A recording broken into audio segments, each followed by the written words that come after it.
आजको यस भिडियोमा हामी कक्षा 12 को एकाउन्टबाट जुन हाम्रो 7 च्याप्टर यानी कि रेशियो एनालाइसिस जुन छ रेशियो एनालाइसिसको न्यूमेरिकल प्रब्लमहरु त हामीले अघिल्ला भिडियोजहरुमा हामीले प्रोवाइड गरेका थियौं भने यो रेशियो एनालाइसिसबाट एक्जाम पोइन्ट अफ भ्यूको कुरा गर्दाखेरि थ्योरीबाट पनि 2-3 मार्क्सको क्वेशन रेगुलरली सोधिरहेको छ। सो आजको यस भिडियोमा चाहिँ हामी त्यो च्याप्टरबाट थ्योरी क्वेशन्सहरुको बारेमा एकचोटी जान्ने छौं। हामीले रेशियो एनालाइसिसको जुन त्यो न्यूमेरिकल प्रब्लमहरु हुन्छ नि त्यो सल्भ गर्दाखेरि के हुन्थ्यो मोस्टली फर्मुलाहरु हुन्थ्यो यो डिवाइडेड बाइ यो हुन्थ्यो नि यो अपन यो भनेको यो रेशियोहरु जुन म्याथमेटिक्समा रेशियो हामीले पढेका छौं नि त्यही रेशियो झर्ने यसको तुलनामा यो कति छ भन्ने कुरा त्यो रेशियोले देखाउँछ हो। र यहाँ एकाउन्टमा चाहिँ रेशियो एनालाइसिस भनेको के हो भन्दाखेरि process of establishing adequate financial relationship. यसले के देखाउँछ फाइनान्शियल रिलेशनशिपहरु चाहिँ पर्याप्त मात्रामा देखाउँछ है।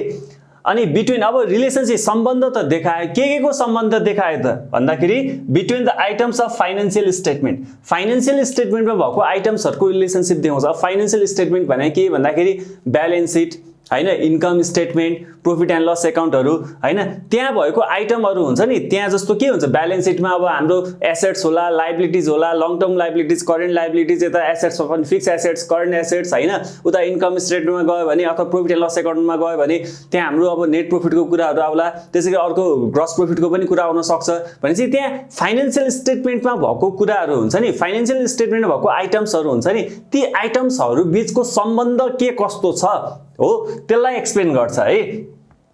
मीनिङफुल इन्फर्मेसन रिलेटेड टु अनि त्यसलाई त्यो जुन आइटम्सहरु छ नि फाइनान्शियल स्टेटमेन्ट जस्तो balance sheet profit and loss account trading account हैन त्यो जुन हामी फाइनल अकाउन्टमा पढेका छौं नि हो त्यहाँ भएको इन्फर्मेसनहरुले हैन त्यहाँ भएको आइटमहरु जुन छ नि त्यो आइटमहरुलाई युज गरेर हामीले जुन मीनिङफुल इन्फर्मेसन निकाल्छौं त्यहाँबाट के को बारेमा थाहा हुन्छ भन्दाखेरि प्रोफिटेबिलिटीको बारेमा थाहा हुन्छ कति प्रोफिटेबिलिटीहरु जस्तो अब हामी return on equity return on shareholders equity पढिरा हुन्छौं रिटर्न अन एसेट्स पढिरा हुन्छौं त्यहाँ फर्मुलाहरु हैन ग्रस प्रॉफिट मार्जिनहरु पढिरा हुन्छौं अर्को लिक्विडिटीको बारेमा लिभरेजको बारेमा र एक्टिभिटी कम्पनीको एक्टिभिटीको अथवा कम्पनीको पोजिसनहरु के कस्तो छ ती कुराहरु कुनै पनि फर्मको पोजिसन प्रोफिटेबिलिटी लिभरेज के छ हैन उसको लिक्विडिटीको अवस्था कस्तो छ ती सबै इन्फर्मेसनहरु चाहिँ रेशियो एनालाइसिसले दिन्छ। र हाम्रो फर्मुलाहरु पनि याद गर्नुस् लिक्विडिटीको लागि के फर्मुलाहरु जस्तो current assets current ratio quick ratio त्यो लिक्विडिटी अन्तर्गत पर्ने फर्मुला भयो प्रोफिटेबिलिटी अन्तर्गत पर्ने त्यही अनुसारको फर्मुलाहरु छ एक्टिभिटीसँग रिलेटेड त्यही अनुसार फर्मुलाहरु छ हैन भनेपछि रेशियो एनालाइसिसले के गर्दो रहेछ भने फाइनान्शियल स्टेटमेन्टमा भएको आइटम्सहरुको सम्बन्ध निकाल्दो रहेछ फाइनान्शियल रिलेशनशिप निकाल्दो रहेछ र त्यहाँबाट चाहिँ हामीले के इन्फर्मेसन पाउँछौं त भन्दाखेरि कम्पनीको प्रोफिटेबिलिटी पोजिसन कस्तो छ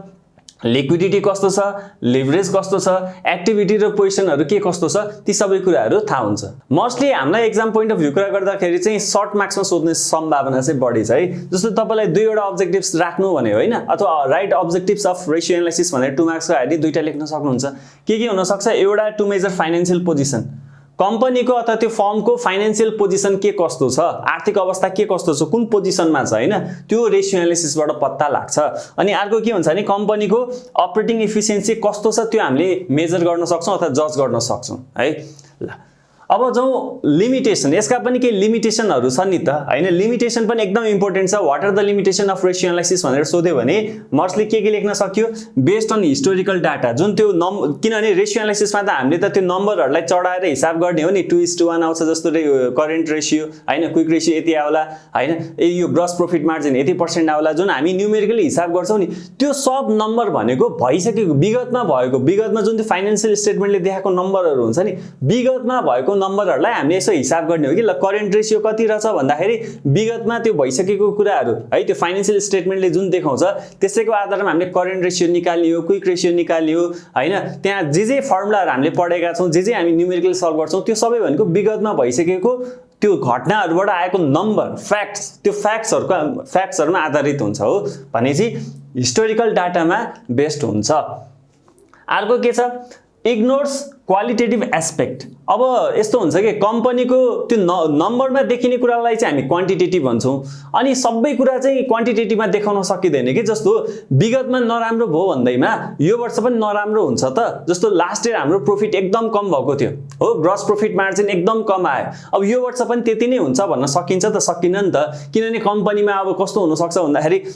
म्यानेजमेन्ट चेन्ज भएको हुन सक्छ हैन इन्भाइरोमेन्ट नै चेन्ज हुन सक्छ गभर्नमेन्टले ल्याएको पोलिसीजहरु चेन्ज हुन सक्छ ती कुराहरु चाहिँ रेशियो एनालाइसिसले हेर्दैन रेशियो एनालाइसिसले त सिधै यो बाइ यो फर्मुला लाउनै सक्यो हैन भनेपछि त्यो क्वालिटेटिभ एस्पेक्ट हुन्छ नि क्वान्टिटेटिभ नम्बरमा भएको मात्राहरुको चाहिँ हिसाब किताब गर्छ रेशियो एनालाइसिसले तर क्वालिटेटिभ हैन जस्तो गभर्नमेन्टको पोलिसीज ट्याक्स पोलिसीजहरु हुन्छ हैन त्यसैगरी त्यो वातावरणमा हुन्छ नि मार्केटमा कुनै चेन्जेसहरु आएको छ कम्पिटिटर्सहरु घटेका छन् त्यस्ता कुराहरु चाहिँ यसले इग्नोर गर्दिन्छ है भनेपछि क्वालिटेटिभ एस्पेक्टलाई चाहिँ के गर्छ इग्नोर गर्दिन्छ अर्को अब यो के टर्म्सहरु बुझ्नु नि फिक्स एसेट्स फिक्स एसेट्स भनेको के हो त्यस्तो एसेट्स त्यस्तो सम्पत्ति जुन चाहिँ कम्पनीले अथवा हामीले चाहिँ के गर्छौं for a long period of टाइमको लागि युज गर्ने हिसाबले हामीले त्यसलाई किनेका छौं भने त्यसलाई के भन्छौं फिक्स एसेट्स है र यसको नर्मली आयु भनेको चाहिँ 1 वर्ष भन्दा बढी हुन्छ फर एक्जाम्पल फर्निचर हैन land and building plant machinery vehicles यी सबै कुराहरु के हुन् फिक्स एसेट्स हुन् है करेन्ट एसेट्स भनेको सम्पत्ति करेन्ट एसेट्स भनेको त्यस्तो एसेट्स जसलाई चाहिँ हामी युजुअली 1 वर्ष भित्र रियलाइज गरि सक्छौं अथवा क्याशमा कन्भर्ट गरि सक्छौं है यसको आयु युजुअली 1 वर्ष भन्दा कम नै हुन्छ भने त्यसलाई के भन्छौं करेन्ट एसेट्स फर एक्जाम्पल स्टकमा भएको सामान हामी 5 वर्षको लागि स्टक भनेर राख्दैनौं नि युजुअली हैन सो स्टक हैन बैंक ब्यालेन्स क्याश हैन हामीले लिनु पर्ने जस्तो कसैले उधारमा बेचेको छौं अकाउन्ट रिसिभेबल्सहरु ती सबै के हो करेन्ट एसेट्स हुन् है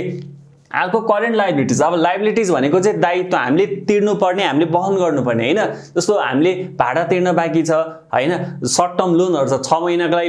लेको लोनहरु छ भने ती सबै कुराहरु केमा गयो करेन्ट लायबिलिटीज र के हो भने 1 वर्ष भित्र त्यो दायित्व वहन गरि सक्नु पर्छ हैन त्यो रेस्पोन्सिबिलिटी हामीले फुलफिल गरि सक्नु पर्छ भने त्यसलाई के भनिन्छ करेन्ट लायबिलिटीज 1 वर्ष भित्र हैन अर्को छ लङ टर्म लायबिलिटीज भनेको चाहिँ 1 वर्ष भन्दा बढी भाका राखेर हामीले तिर्नु पर्ने कुराहरु है जस्तो बैंकबाट लोन लिएको थियो होला 10 इयर्स को टर्म जुन थियो होला सपोज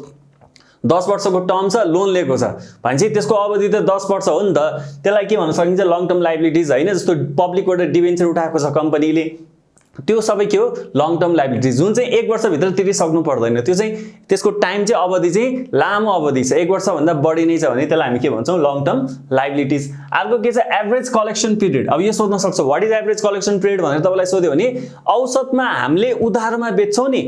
हैन डेब्टर्सहरुलाई तिनीहरुले औसतमा कति दिनमा तिरिरहेछन् अथवा हामीले कति दिनमा चाहिँ औसतमा उठाइराखेका छौं त हामीले उधारमा बेचेको कुरा चाहिँ औसतमा कति दिनमा उठाइराखेका छौं त्यसलाई नै के भनिन्छ एभरेज कलेक्सन पिरियड अब यो एभरेज कलेक्सन पिरियडको डेफिनेसन लेख्नुहुन्छ अनि त्यसपछि तपाईले मोस्टली इम्पोर्टेन्ट त्यो फर्मुला राख्दिनु होला मानिलियो डेफिनेसन आएन भने त्यही फर्मुलालाई नै ल्याङ्ग्वेजमा घुमाइदिनु होला के जस्तो फर्मुला के हो भन्दाखेरि days in a year upon debtors turnover ratio यसको फर्मुला त त्यही हो हामीले न्यूमेरिकल प्रब्लम सल्भ गर्दाखेरि त्यही पढ्थ्यौ एभरेज कलेक्सन पिरियडको हैन अर्को छ gross profit margin net profit margin यो पनि एकदम फ्रिक्वेन्टली सोधेको छ ग्रस प्रॉफिट मार्जिन भनेको मार्जिन भन्न छ सेल्समा आधारित हुन्छ के ग्रस प्रॉफिट मार्जिन भनेको तपाईको सेल्सको आधारमा ग्रस प्रॉफिट चाहिँ कति % हो त त्यो ग्रस प्रॉफिट मार्जिनले देखाउँछ नेट प्रॉफिट मार्जिनले के देखाउँछ तपाईको सेल्सको आधारमा नेट प्रॉफिट चाहिँ कति हो त जस्तो तपाईको सेल्स भएको छ 10 लाख तपाईको ग्रस प्रॉफिट छ 2 लाख सपोज तपाईको नेट प्रॉफिट छ 1 लाख अब ग्रस प्रॉफिट मार्जिन भनेको तपाईको सेल्स 10 लाख हो भने ग्रस प्रॉफिट त 2 लाख भएको छ नि यो 2 लाख 10 लाख को आधारमा कति % हो भन्ने कुरा चाहिँ ग्रस प्रॉफिट मार्जिनले देखाउँछ नेट प्रॉफिट मार्जिनले के देखाउँछ जस्तो तपाईको नेट प्रॉफिट चाहिँ 1 लाख भएको छ भने सेल्स त 10 लाख भएको हो नि 10 लाख को तुलनामा 1 लाख भनेको कति % हो त्यो कुराहरु देखाउँछ है जस्तो ग्रस यो केसमा ग्रस प्रॉफिट मार्जिन भनेको 20% हुने भयो नेट प्रॉफिट मार्जिन भनेको 10% हुने भयो